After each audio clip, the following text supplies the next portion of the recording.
this AI-powered defense system now supports Ukrainians on the battlefield.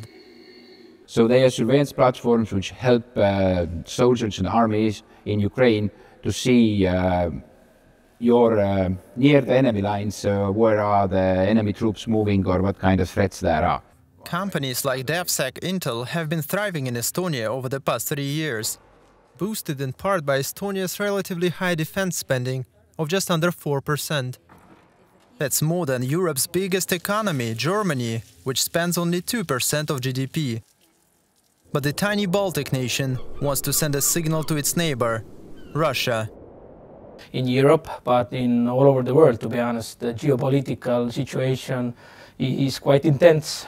And Europe definitely has to put more money into their defense, not only the eastern border of European Union or even NATO. Estonia's Prime Minister says the country aims to meet US President Donald Trump's call for NATO countries to increase their defense spending even further to 5%.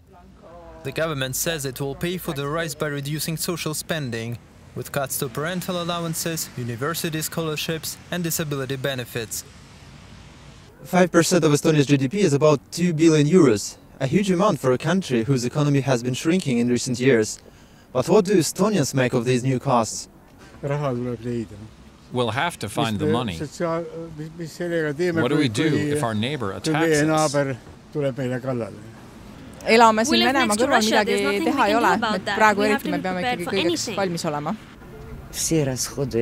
Defense spending is a terrible story because it's all about killing people on all sides.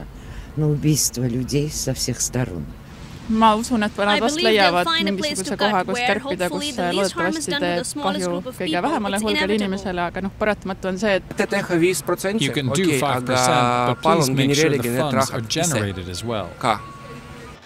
To mitigate the pain of these deep cuts to social spending, Tallinn is hoping for help from Europe. Estonia and other EU nations have proposed a joint European borrowing mechanism.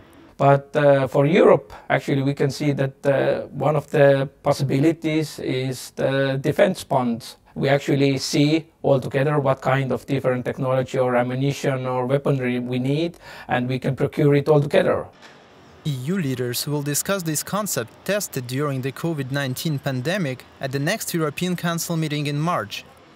Like other Baltic nations located on NATO's eastern flank, Estonia wants its allies to reach a joint defense decision as soon as possible.